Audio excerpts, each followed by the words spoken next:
Hi guys. It's literally right after 8 o'clock when I'm recording this. And yes, I'm in my car because I'm hopping between houses right now before moving to my apartment on the 10th. And today, I'm giving y'all a rundown of Black is King. First of all, let's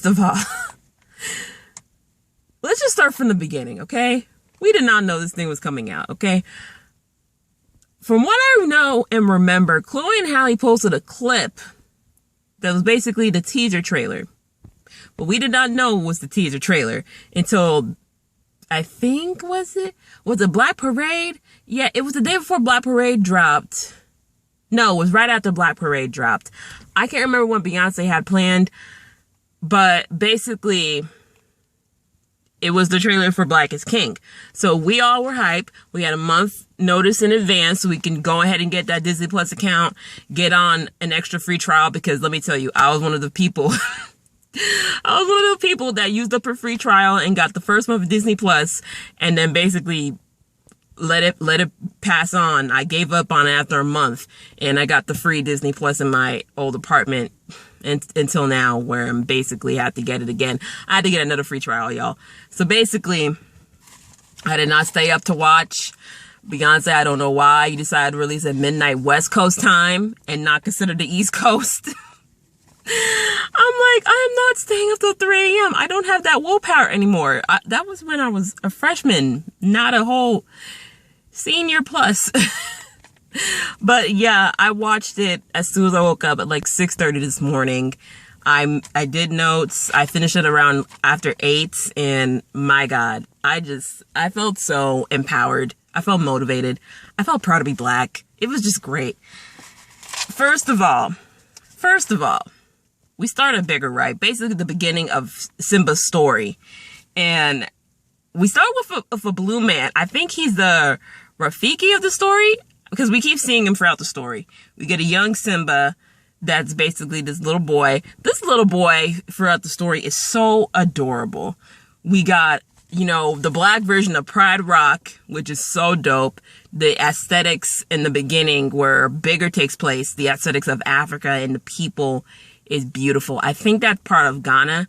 And can I just say, Beyonce showing all parts of Africa. I know she went to Johannesburg in Ghana specifically, but showing the aesthetics and how the daily living is beautiful. Like, because a lot of people have prejudice and preconceived notions of Africa as just complete sand and dust and jungle. Just basically what they see on either the Lion King or the ASPCA commercials, which annoys me like crazy. I had someone ask me if I rode a giraffe. We can talk about that in another video. But I love it. And then it leads into Find Your Way Back. We were in the desert and Beyonce was blinged out. And Blue made her first cameo. She was blinged out too. I was like, yes, baby, Blue. Blue out here looking like a whole... She's growing up before our eyes. Blue was literally a whole ass baby. Now she's 8 years old and she started her own little empire. I'm like, look at Beyonce's manager. All right. Then we get the intro to Scar, which leads into Jealousy. We had the Afro beats. We had these amazing dancers. We had little Simba doing sparklers and gambling and the motorcycles, which is basically leading into the death of the Mufasa character. And let me tell you, Beyonce in these outfits, this hair, just beautiful, all that ish. I tried to mark down the interludes, but then I'd have to go back into my Apple iTunes docket. I couldn't track it. But then we had another interlude which led to the all-white funeral. And Beyonce, she was in her own personal casket with the pink and purple flowers, which was beautiful. I forgot to mention, the scene where Mufasa dies and Scar takes over is Jessie Ray is the song, right? Please tell me the title. I couldn't go back and fill it in the notes, but it was so dope. Then Mood Forever. The Mood Forever made me feel broke. If I didn't feel broke already, I felt broke. I'm sorry, y'all. There was like someone behind me down the street. throwing out stuff. But Mood Forever, we got our Jay-Z cameo. We got our Miss Tina cameo. We get the Kelly cameo. Just overall black richness. We had the leopard print car. We had Simba initially sleeping on the outskirts, but he's sleeping in the palace. And then we had this beautiful painting of Beyonce and the children, Rumi, Sir, and Blue. Listen, I did not know Rumi was the baby. Rumi and Sir were switching parts as the baby in this story. I did not know. The thing I love, the cheetah print and cornrows is just beautiful. The ladies in cheetah print and cornrows that were basically their own group, they were beautiful.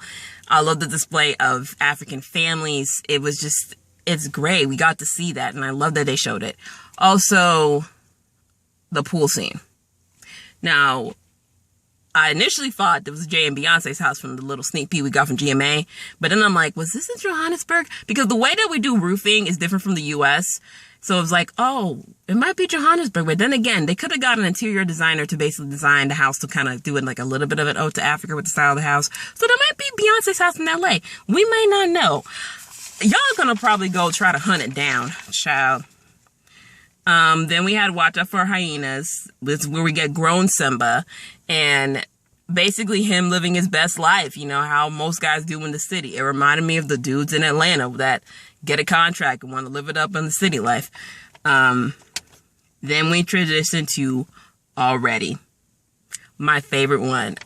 We had the people in blue, just in the blue makeup. We had the cow skin.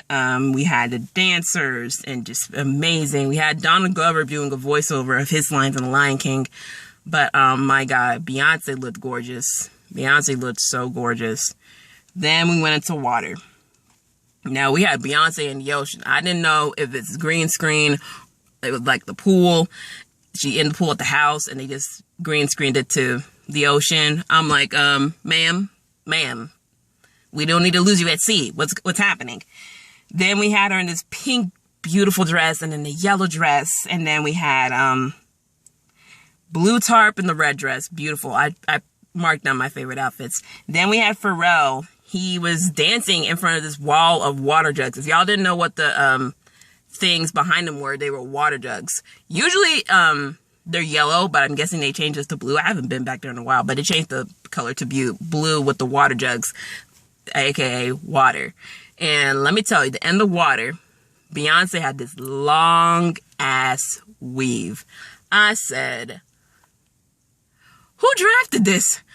Whose hair did y'all take to get this length? Because I know those aren't clip-ins. What? Then we had one of the quotes I marked down was like, Black men and women are smart, emotional, and intuitive, and this is when Simba and Nala reunite. I'm like,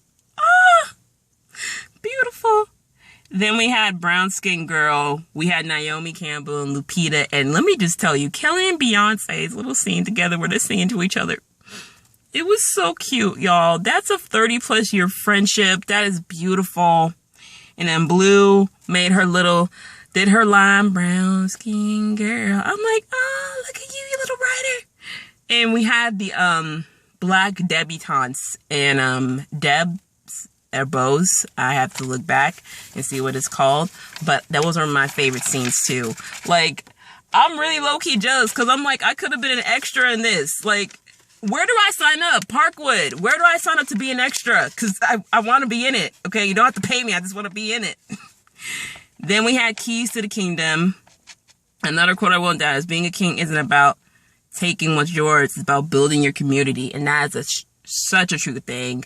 And a lot of times when we do come into some sort of wealth, if it's like $100 or $1 million, we do want to give back to the community in some way.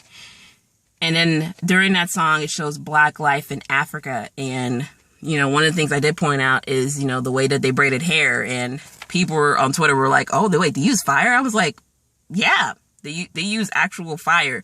Like, to tell y'all, basically, because y'all know this is a wig, but if I get this done in real life, they would literally take, you know, well, nowadays they do a lighter. They would take a lighter and just basically run it across to get the split ends off. So that's how they do it. And then we also had the wedding. I loved it. I loved it so much. I loved that dress. That dress was beautiful.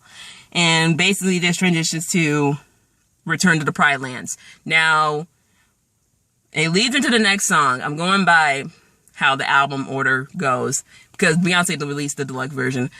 Basically, there's a dust storm and Beyonce is leaving. She's basically putting this baby in the river, kind of like the story of Moses. We find out that was Sir. I'm like, that was Sir? I thought that was a random baby. I had that baby labeled as Baby Beyonce. But, yeah, basically we have the story of her saving her child from the dust storm. And then we have Simba of the story Return to Pride Rock, which leads into Pride Rock, the song. The choreo was bomb. Okay, the choreo was bomb. Baby Beyonce made it. It was Simba versus Scar. Beyonce had this bomb red dress with fireworks in the background. We had Rhapsody rapping. Blue made her little fourth cameo with her hat and her shades. I'm like, go baby Blue. And then let me tell you, this one dancer that was pregnant, she was getting it. She looked like a good 8 months. I'm like, sis, go ahead, do your thing. Like, y'all underestimate pregnant dancers. They can dance their ass off. It's amazing. And then we got to the end of Spirit. And we had an acoustic version along with the music video. Beyonce was in this beautiful yellow dress and she had this amazing choir in fuchsia suits. And it was beautiful. And we ended off with a new prince to the Pride Rock and Beyonce sitting on the next to the throne, and we have a new king, the keys to the kingdom. And then we went to Black Parade, and at the end of it, we saw it as a dedication to Sir and all the little boys and sons and daughters that are keys to the kingdom. And I'm like, oh no, here come the think pieces saying, oh, why are they talking about Sir? Why not mention the daughters? Child, the daughters were all up in this movie. Brown Skin Girl, we had Miss Tina. I'm sorry, I'll come to count. We had Miss Tina, we had Rumi and Blue make cameos, okay? And we could tell that Sir's probably, more than likely, Sir's probably the spoiled one in the family, okay? He's the only boy. He's the first boy, okay? Beyonce and Jay-Z probably spoiled that boy so much. Like, when you're the firstborn, that's great and everything. When you're the first boy, they will love up on you, okay? Trust me, I have experience, okay? I'm the eldest child, and then here come my brothers and my sister, because they're triplets. They get all the love, okay? I feel Blue's pain. I feel Blue, okay? I understand. But overall, just an amazing body of work. It's visually stunning. The choreography, the locations, the design, the wardrobe, the music, just overall, just beautiful. Also, shout out to Twitter for getting the hashtag with the special like button with the lions. Y'all did that, okay? Beyonce, you did that. I want to see this nominated somewhere, okay? I don't know if it falls under the Grammys. Maybe the deluxe version of the album falls under the Grammys. I don't know if this is considered Oscars or Emmys. Because, listen, Beyonce wanted y'all to know. This is why y'all should never have snubbed me for them Grammys and Emmys, okay? I put my mind, my heart, body, and soul into this, okay? She funded this herself, okay? She funded it. She produced it, writ it, directed, musically supervised. She did that. She did that. And she just proves that literally she's the Michael Jackson of our time. Just goes above the bar. She outbeats herself with every project she does. And I believe this is part of the Disney deal that she did. So I guess we have 2 more projects coming. So I'm excited. So yeah, let me know what y'all thought of Black is King. I'm sorry to give y'all the car setting for this video. It's just, this is kind of what we're going to be working with for the next week until I move into the apartment. So yeah. Anyway, your girl, peace out. My love. Have a great weekend. Bye.